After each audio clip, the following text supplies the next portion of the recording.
आज Carnot engine के बारे में देखते हैं। कार्नोट इंजन ये एक आइडियल रिवर्सिबल हीट इंजन है जो ऑपरेट करता है टू टेम्परेचर T1 और T2 के बीच में। T1 टेम्परेचर सोर्स का है और T2 टेम्परेचर सिंक का है। इसको सबसे पहले फ्रेंच इंजीनियर सोडी कार्नोट ने 1824 में डिज़ाइन किया था। ये ऑपरेट करता है दो आइसोथर्मल प्रोसेस और दो एडियाबैटिक प्रोसेस के बीच में। तो ये जो जब ये जो साइकिल बनती है इसे हम कार्नोट साइकिल कहते हैं। इसको सबसे पहले यहाँ पर एक कार्नोट इंजन को समझने के लिए सबसे पहले हम ये सिलेंडर देखते हैं। ये आपका सिलेंडर है, ये पिस्टन इसमें है, फ्रिक्शनलेस पिस्टन होता है और इसकी जो वॉल है ये कैसी वॉल है और ये जो बेस है ये क्या है, ये आपका कंडक्टिंग, ये नॉन कंडक्टिंग वॉल्स है और कंडक्टिंग बेस होता है। इसमें जो वर्किंग सब्सटेंस होता है वो आइडियल गैस आपके फिल की जाती है। ये इंसुलेटेड स्टैंड होता है। इंसुलेटेड स्टैंड पर रखने पर कोई भी हीट आपकी यहाँ से बाहर नहीं जाती है। ये आपका सोर्स है जिसका टेम्परेचर T1 है। ये आपका सिंक है जिसका टेम्परेचर T2 है। ये दोनों ही आपके जो T1 और T2 सोर्स एंड सिंक का जो हीट कैपेसिटी है वो इन्फिनिटी होती है। यानी सोर्स आपका हीट चैम्बर है और ये आपका कूल चैम्बर होता है। सोर्स से आप जितनी भी हीट आप ले लीजिए या सिंक को जितनी भी हीट आप दे दीजिए, इन दोनों की हीट कैपेसिटी पर कोई भी इफेक्ट नहीं होता है। ठीक है, ये आपके इम्पॉर्टेंट पार्ट्स हैं कार्नोट इंजन के। अब देखिए इसमें अब ये जो इन प्रोसेसेस को समझने के लिए आपको कार्नोट साइकिल देखना है। कार्नोट साइकिल क्या है? ये आपका साइक्लिक प्रोसेस है। वर्किंग सब्सटेंस को जिस तरह से रिवर्सिबल प्रोसेस में जिन स्टेप्स से गुजरना होता है वो आप कार्नोट साइकिल के थ्रू ही आप समझ सकते हैं। हमने बताया आपको कि यहाँ पर दो आइसोथर्मल प्रोसेस होते हैं और दो एडियाबैटिक प्रोसेस होते हैं। तो इसमें आप ग्राफ प्लॉट करते हो, यहाँ पर PV ग्राफ प्लॉट होता है। एक्स एक्सिस पे आपका वॉल्यूम V रिप्रेजेंट होता है और Y एक्सिस पे आपका प्रेशर P रिप्रेजेंट किया जाता है। यहाँ पर A to B, B to C, C to D and D to, ये देखिए A, B, C और D, इस तरह से ये प्रोसेस वर्क करता है। ये जो A to B आपका है इसको हम आइसोथर्मल एक्सपेंशन बताएंगे। Isothermal expansion. ये एडियाबैटिक एक्सपेंशन, ये आपका आइसोथर्मल कंप्रेशन और ये आपका हो जाएगा एडियाबैटिक कंप्रेशन। ठीक है। A to B आपका जो टेम्परेचर, अब यहाँ पर तीनों P1, V1, T1, यहाँ पर P2, V2, T1, यहाँ पर P3, V3, T2, यहाँ पर P4, V4, T2। क्यों यहाँ पर T1 ही है? यहाँ पर T1, यहाँ पर T1, बाकी चीज़ें तो चेंज हो गई। T1 क्यों नहीं चेंज हुआ? क्योंकि आइसोथर्मल प्रोसेस है। आइसोथर्मल प्रोसेस में टेम्परेचर आपका कांस्टेंट होता है, इसलिए A पर भी T1 और B पर भी T1। एडियाबैटिक में आपका टेम्परेचर चेंज हुआ, यहाँ पर T2 और यहाँ पर भी T2, क्योंकि फिर आइसोथर्मल आपका कंप्रेशन हो गया और यहाँ पर आपका T2 आ गया। फिर आपका यहाँ पर देखिए T2 से फिर T1, क्यों? क्योंकि temperature change in adiabatic compression. अब आप यहाँ पर सबसे पहले आपने A to B जब आप आइसोथर्मल एक्सपेंशन देख रहे हो, यहाँ पर क्या हो रहा है? गैस क्या हो रही है? एक्सपेंड हो रही है, वॉल्यूम उसका बढ़ रहा है।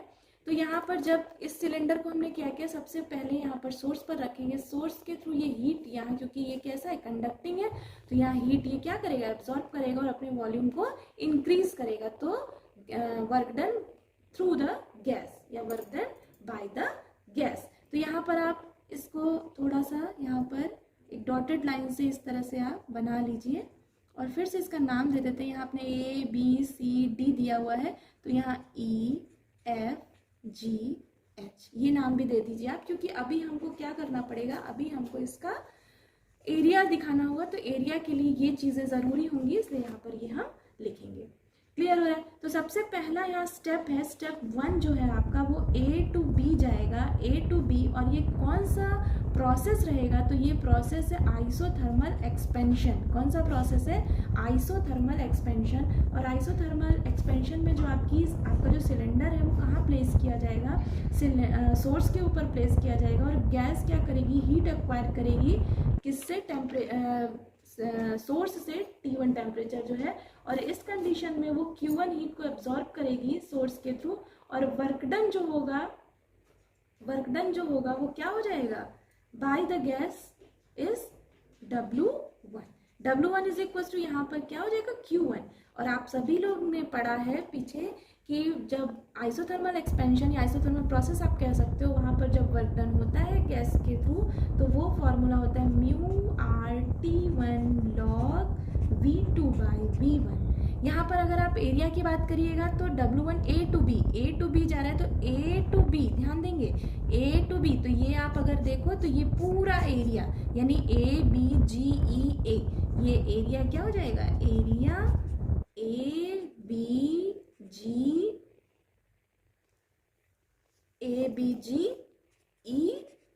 ये आपका एरिया हो जाएगा। ठीक है, ये W1 आपका फाइंड आउट हो गया। अब आप दूसरे स्टेप पे चलिए, सेकेंड 2। अब आप कहाँ चल रहे हो? B to C। अब ये आपका कौन सा प्रोसेस है? Adiabatic expansion. एडियाबैटिक एक्सपेंशन है ये। अब इसमें क्या होगा?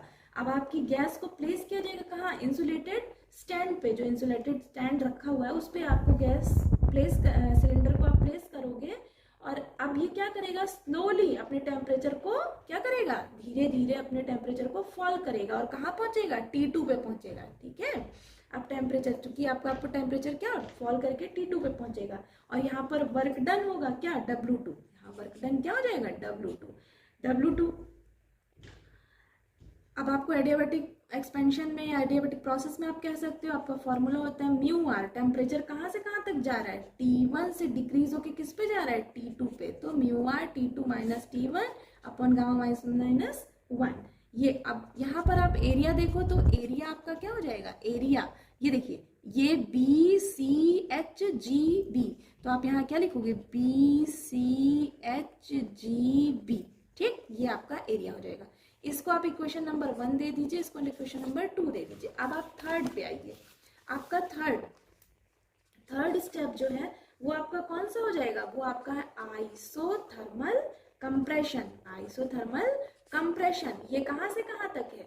A टू, देखिए आप गए A टू B, फिर B टू C, अब C टू D, तो आप यहाँ पर क्या लिखिएगा? C to D। अब यहाँ पर क्या है? गैस को अब फिर से प्लेस करेंगे कहाँ? Thermal contact with sink at temperature T2। The gas is slowly compressed so that as heat is produced it easily flow to the sink. The temperature of the gas remains constant at temperature T2। तो अब यहाँ पर आपका work done क्या हो जाएगा? If Q2 is released by the gas to the sink and W3 is the work done by the gas। ठीक है, तो अब आपका क्या हो जाएगा? अब W3 is equal to Q2, क्योंकि हीट यहाँ क्या हो रही है? Q2, तो आपका क्या हो जाएगा? μR, फॉर्मूला याद होना चाहिए, μRT log V1 upon V2, तो यहाँ μR टेम्परेचर क्या हो गया? T2 log V3 upon V4, क्योंकि आप देखो यहाँ पर V3 टू V4, देखिए V3 टू V4 आपका ये हो जाएगा। एरिया देखिए यहाँ पर क्या हो जाएगा? ये एरिया, तो D देखिए, अब आप उल्टा, अब देखिए यहाँ से यहाँ तक तो वॉल्यूम एक्सपेंड कर रहा था, A to B, B to C volume में तो एक्सपेंशन हुआ, लेकिन अब जब आप C टू D जाओगे तो क्या होगा? डिक्रीज हो रहा है, यानी नेगेटिव वर्क डन होगा। यहाँ पर C to D and D to A आपका वर्क डन क्या हो जाएगा? नेगेटिव वर्क डन, ये ध्यान रखेंगे। तो यहाँ आपका जो वर्क डन होगा वो क्या हो जाएगा? देखिए एरिया ऑफ CDFHC, ठीक है, तो यहाँ आपका जो एरिया हो जाएगा वो क्या हो जाएगा? Area CDFHC। ठीक, इसको इक्वेशन नंबर आप 3 दे दीजिए। अब स्टेप 4 पे, अब ये कौन सा प्रोसेस हो जाएगा? ये एडियाबैटिक कंप्रेशन ये आपका कहाँ से कहाँ तक, D to A में जाएगा। यहाँ पर अब आप सिलेंडर को अगेन प्लेस करेंगे किस पे, इंसुलेटेड स्टैंड पे प्लेस करेंगे। पहले हमने क्या किया, फर्स्ट में हमने क्या किया, सबसे पहले सोर्स पे रखा, सेकेंड में हमने उसको फिर से इंसुलेटिंग स्टैंड पे रखा, थर्ड में हमने फिर से उसको कहाँ रखा, सिंक पे रखा, और फोर्थ में अब फिर से कहाँ रखेंगे, इंसुलेटिंग स्टैंड पे रखेंगे। अब गैस क्या है, वो कंप्रेस हो रही है, धीरे धीरे फिर से स्लोली वो क्या करेगी, कंप्रेस हो रही है और रिटर्न हो रही है अपने इनिशियल पोजीशन में। ठंडी हो रही है ना, ठंडी होकर अपनी इनिशियल पोजीशन में पहुंचेगी। तो अब आपका इनिशियल पोजीशन में यानी slowly till return to its initial state. कहाँ है इनिशियल स्टेट उसका, ए पर है, T1 V1 T1, ठीक है, यहाँ पर पहुंचेगी। तो अब आपका फॉर्मूला क्या बन जाएगा, फॉर्मूला बनेगा W4 is equal to, adiabatic में क्या होता है, म्यू आर, कहाँ से, T1 to T2, final minus initial, यहाँ पर एक तरह से फाइनल T1 है ना, तो T1 minus T2, gamma minus 1। Area क्या होगा, ध्यान दीजिए, एरिया आपका यहाँ पर हो जाएगा, देखिए बेटा, DAEFD, तो यहाँ क्या लिखेंगे, एरिया DFEAD, ठीक है, यहाँ से यहाँ तक। अब बाय इक्वेशन, अब आप लिखेंगे by equation 1 2 3 and 4 we get, क्या होगा हमारा, अब W इज इक्वल टू, अब आप देखो W is equal to W1 plus W2, हमने बताया आपसे W1 और W2 पॉजिटिव होंगे, और जब आप यहाँ से रिवर्स जा रहे हो तो आपका नेगेटिव वर्क डन हो जाएगा। तो आप यहाँ लिखोगे माइनस W3 माइनस W4, आप जो वैल्यूज आपने लिखी हुई है उसको आप लिखिए mu R T1 log V2 by V1 plus mu R T1 minus T2 upon gamma minus 1 minus mu R T2 log V3 upon V4 minus mu R T1 minus T2 in bracket gamma minus 1। ये देखिए यहाँ positive और यही चीज़ यहाँ negative में, तो ये cancel out. आप यहाँ फाइनल लिखोगे mu R T1 log V2 by V1 minus mu R T2 log V3 by V4। ये आपका क्या आ गया, वर्क डन आ गया। अगर आप इसको एरिया के फॉर्म में लिखना चाहते हो तो एरिया के फॉर्म में हो जाएगा आपका एरिया ऑफ ABCDA, ये आपका एरिया के फॉर्म में आ गया, ठीक है। अब इसको इक्वेशन नंबर आप कुछ भी देना आपका मन हो तो आप दे भी सकते हो, नहीं तो आप इसको रहने दो। आप इसको इक्वेशन नंबर 4 देना चाहो आप दे सकते हो, सॉरी 5 देना चाहो आप दे सकते हो। एरिया ऑफ ABCD, देखिए एरिया ऑफ ABCDA, यही एरिया यहाँ पर लिया गया है, फाइनल एरिया, ठीक है। अब आपको यहाँ पर एफिशिएंसी, अगर आप अब यहाँ पर अगला है आपका कि एफिशिएंसी कैसे निकालेंगे। तो एफिशिएंसी आप सभी जानते हैं, द एफिशिएंसी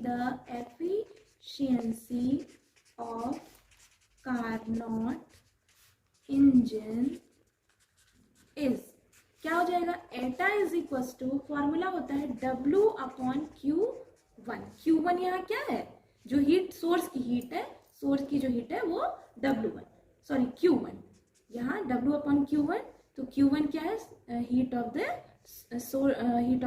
सोर्स। तो यहाँ पर W इज इक्वल टू क्या लिखते हैं, Q1 minus Q2 upon Q1, तो आप एटा इज इक्वल टू लिख सकते हो 1 माइनस Q2 अपॉन Q1, लिखा हमने। अब अभी हमने पीछे फॉर्मूला देखा Q1 और Q2 की वैल्यू, Q1 और Q2 की value by equation 1 and 3 we get, तो eta is equal to 1 minus Q2 की वैल्यू क्या थी, mu R T2 log V3 by V4 upon mu R T1 log V2 by V1। देखिए mu R से cancel हो जाएगा, तो यहाँ eta is equal to 1 minus T2 by T1 log V3 by V4 upon log V2 by V1। अब यहाँ पर अगर हम स्टेप 2 एडियाबैटिक प्रोसेस से देखें तो आप लिख सकते हो, since step 2 in adiabatic process, क्या लिखते हैं हम, लिखते हैं ना TV power gamma minus 1, is equal to constant, तो हम यहाँ लिखेंगे T1 V2 gamma minus 1 is equal to T2 V3 gamma minus 1। अब इसको आप सिंप्लीफाई कर लीजिए, तो आप लिख सकते हो T2 by T1 is equal to T2 by T1 is equal to V2 by V3 power gamma minus 1, या आप लिख सकते हो यहाँ V2 by V3 is equal to T2 by T1 1 upon gamma minus 1, ये आप लिख सकते हो। ठीक है, अब देखिए यहीं पे दिखाते हैं। अब आप क्या करिए, अगेन आप लिखिए अगेन आपका स्टेप 4 में आप चले जाइए। अगेन इन स्टेप 4 आपका क्या हो जाएगा, T2 V4 gamma minus 1 is equal to T1 V1 gamma minus 1। तो यहाँ आपका क्या हो जाएगा, T2 by T1 is equal to V1 upon V4 power gamma minus 1, या आप लिख सकते हो V1 by V4 is equal to T2 by T1 1 upon gamma minus 1। अब देखिए, आप इन दोनों, अगर आपका यहाँ पर ये और ये दोनों इक्वल है, अगर राइट हैंड साइड इक्वल है तो लेफ्ट हैंड साइड भी ऑब्वियसली इक्वल हो जाएगा। तो इसको आप कोई नंबर दे दीजिए, या आप लिख सकते हैं here we can write V2 by V3 is equal to V1 by V4। V2 by V3, देखिए V2 बाई, यहाँ पर आप इसके फॉर्म में लिख लीजिए। अब आप यहाँ पर लिखिए V3 बाई V4, क्योंकि यहाँ पर V3 बाई V4 हमको चाहिए, तो V3 by V4 is equal to V2 by V1, ये आपको मिला ना। अब यहाँ पर आप V3 by V4 is equal to V2 by V1 लिख सकते हो, देखो यहाँ पर लिख सकते हो। अब ये क्या करोगे, यहाँ पर जो वैल्यू पुट करोगे तो लॉग वाला टर्म क्या हो जाएगा, कैंसिल हो जाएगा। तो आप इसको लिख सकते हैं, देखिए क्या लिखेंगे आप यहाँ लिखेंगे eta is equal to 1 minus T2 by T1 log V2 by V1 upon log V2 by V1, ये आपका कैंसिल। तो eta is equal to 1 minus T2 by T1, ये आपका क्या आ गया, एफिशिएंसी। किसकी एफिशिएंसी, कार्नोट इंजन की एफिशिएंसी। अभी आपने फॉर्मूला पीछे भी लिखा है, is equal to 1 minus Q2 by Q1, ये आपका एफिशिएंसी आ गई कार्नोट इंजन की। किसके थ्रू, कार्नोट साइकिल के थ्रू। तो इतना आपको कंप्लीट हो गया है।